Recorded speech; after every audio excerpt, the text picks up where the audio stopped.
ओम श्री गणेशाय नमः। श्री शिव महापुराण रुद्र संहिता युद्धखंड 9वां अध्याय। इस अध्याय में हम जानेंगे ब्रह्मा जी को सारथी बनाकर भगवान शंकर का दिव्य रथ में आरूढ़ होकर अपने गणों तथा देवसेना के साथ त्रिपुर वध के लिए प्रस्थान। शिव का पशुपति नाम पड़ने का कारण। सनत कुमार बोले, इस प्रकार के महादिव्य तथा अनेक आश्चर्यों से युक्त रथ में वेद रूपी घोड़े जोतकर ब्रह्मा जी ने उसे शिव जी को समर्पित किया।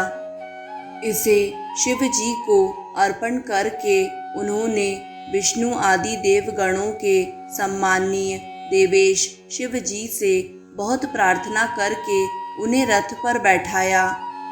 तब समस्त रथ सामग्रियों से संपन्न उस दिव्य रथ पर सर्वदेवमय महाप्रभु शंभु आरूढ़ हुए। उस समय ऋषि, देवता, गंधर्व, नाग, ब्रह्मा, विष्णु तथा समस्त लोकपाल उनकी स्तुति करने लगे। गान में प्रवीण अप्सराओं से घिरे हुए वरदायक शिव जी उस सारथी ब्रह्मा की ओर देखते हुए शोभित होने लगे। सर्वलोकमय उस निर्मित रथ पर सदा शिव के चढ़ते ही वेद रूपी घोड़े सिर के बल पृथ्वी पर गिर पड़े, जिससे पृथ्वी तथा सभी पर्वत चलायमान हो गए और शेष नाग भी उस भार को सहने में असमर्थ होने के कारण कंपित हो उठे। तब पृथ्वी को धारण करने वाले भगवान शेष वृषेंद्र का रूप धारण कर क्षण मात्र के लिए उस रथ को उठाकर स्थापित करने लगे। किंतु रथ पर आरूढ़ शिव जी के परम तेज को सहन करने में असमर्थ वृषेंद्र भी घुटनों के बल पृथ्वी पर गिर पड़े।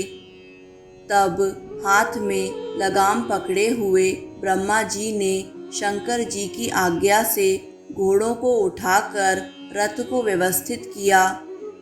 उसके बाद ब्रह्मा जी स्वयं उस श्रेष्ठ रथ पर सवार हो शिव जी की आज्ञा से मन तथा पवन के समान वेग वाले रथ में जुते हुए उन वेद रूपी घोड़ों को तेजी से हाँकने लगे। शिव जी के बैठ जाने पर वह रथ उन बलवान दानवों के आकाश स्थित तीनों पुरों को उद्देश्य करके चलने लगा। उस समय देवगणों की ओर देखकर कल्याण करने वाले भगवान रुद्र ने कहा, हे श्रेष्ठ देवताओं, यदि आप लोग मुझे पशुओं का अधिपति बना दें तो मैं असुरों का वध करूं। देवताओं तथा अन्य लोगों के पृथक पृथक पशु तत्व की कल्पना करने पर ही वे दैत्य श्रेष्ठ वध के योग्य हो सकते हैं, अन्यथा नहीं। सनत कुमार बोले, उन बुद्धिमान देवादिदेव के इस वचन को सुनकर सभी देवता पशुत्व के प्रति शंकित होकर दुखित हो गए। तब देवादिदेव अंबिकापति शंकर देवताओं का भाव जानकर हंसते हुए उन देवताओं से कहने लगे। शंभु बोले, हे देवगणों, पशु भाव को प्राप्त होने पर भी आप लोगों का पात नहीं होगा। मेरी बात सुनिए और उस पशु भाव से अपने को मुक्त कीजिए। जो इस दिव्य पाशुपत व्रत का आचरण करेगा वह पशुत्व से मुक्त हो जाएगा। मैंने आप लोगों से सत्य प्रतिज्ञा की है। हे श्रेष्ठ देवताओं, जो अन्य लोग भी मेरे पाशुपत व्रत का आचरण करेंगे वे पशुत्व से मुक्त हो जाएंगे, इसमें संशय नहीं है। जो निष्ठापूर्वक 12 वर्ष, 6 वर्ष अथवा 3 वर्ष तक मेरी उपासना करेगा वह पशु भाव से छूट जाएगा। इसलिए हे श्रेष्ठ देवताओं, यदि आप लोग इस श्रेष्ठ एवं दिव्य व्रत का आचरण करेंगे तो पशुत्व से मुक्त हो जाएंगे, इसमें संदेह नहीं है। सनत कुमार बोले, उन परमात्मा महेश्वर का यह वचन सुनकर ब्रह्मा, विष्णु आदि देवगणों ने कहा, ऐसा ही होगा। इसीलिए हे वेद व्यास, देवता एवं असुर सभी उन प्रभु के पशु हैं और पशुओं को पाश से मुक्त करने वाले रुद्र भगवान शंकर पशुपति हैं। तभी से उन महेश्वर का यह कल्याणप्रद पशुपति नाम भी सभी लोकों में प्रसिद्ध हुआ। उसके बाद सभी देवता तथा ऋषि प्रसन्नता पूर्वक जय जयकार करने लगे। स्वयं देवेश, ब्रह्मा, विष्णु एवं अन्य लोग भी बहुत प्रसन्न हुए। उस समय उन परमात्मा का जैसा अद्भुत रूप था, उसका वर्णन सैकड़ों वर्षों में भी नहीं किया जा सकता। इस प्रकार के स्वरूप वाले सबके लिए सुखदायक अखिलेश्वर महेश तथा महेशानी त्रिपुर को मारने के लिए चल पड़े। जिस समय देवादिदेव उस त्रिपुर का वध करने के लिए चले, उस समय सूर्य के समान तेजस्वी इंद्र आदि सभी देवता उत्तम हाथी, घोड़े, सिंह, रथ तथा बैल पर सवार हो उनके पीछे पीछे चले। हाथों में हल, शाल, मूसल, विशाल पर्वत के समान भुशुंड तथा विविध आयुध धारण किए हुए पर्वत सदस्य वे इंद्र आदि देवता प्रसन्न होकर त्रिपुर का वध करने के लिए चले।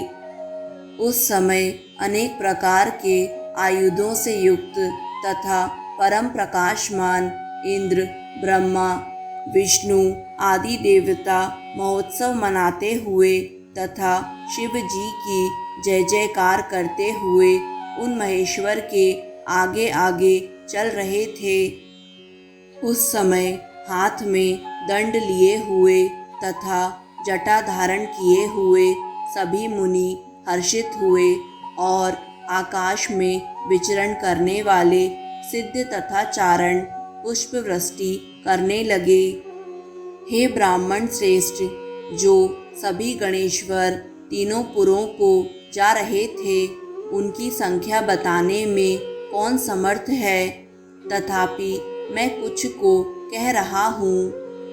गणेश्वरों और देवगणों के साथ सभी गणों से श्रेष्ठ भृंगी विमान में चढ़कर महेंद्र के समान त्रिपुर का वध करने के लिए चला।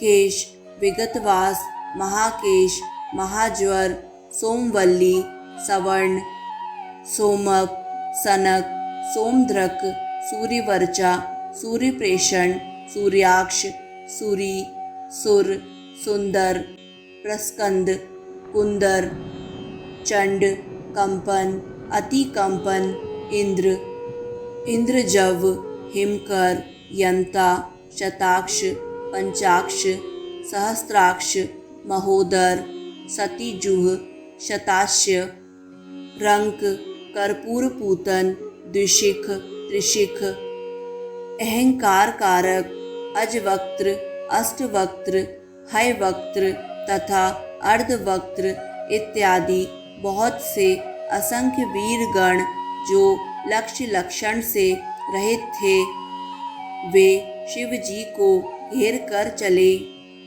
जो गण महादेव शिव जी को घेर कर उनके साथ चल रहे थे, वे मन से ही चराचर जगत को भस्म करने में समर्थ थे, किंतु यहाँ तो पिनाकधारी भगवान शंकर स्वयं ही त्रिपुर को जलाने में समर्थ थे।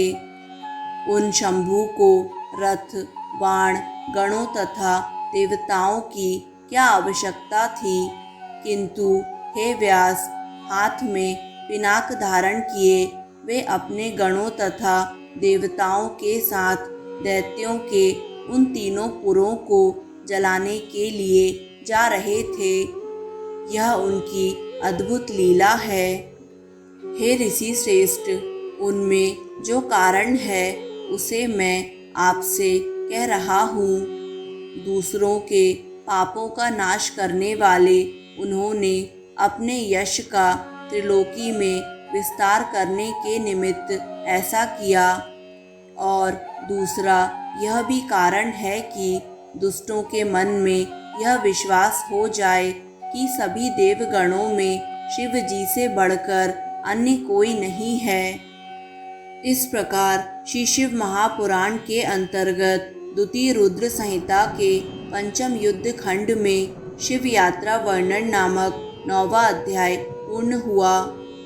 दोस्तों, आगे आने वाले सभी अध्यायों को निरंतर सुनने के लिए YouTube चैनल आध्यात्मिक कथाएं को लाइक करें, सब्सक्राइब करें और बेल आइकन पर प्रेस करें। धन्यवाद।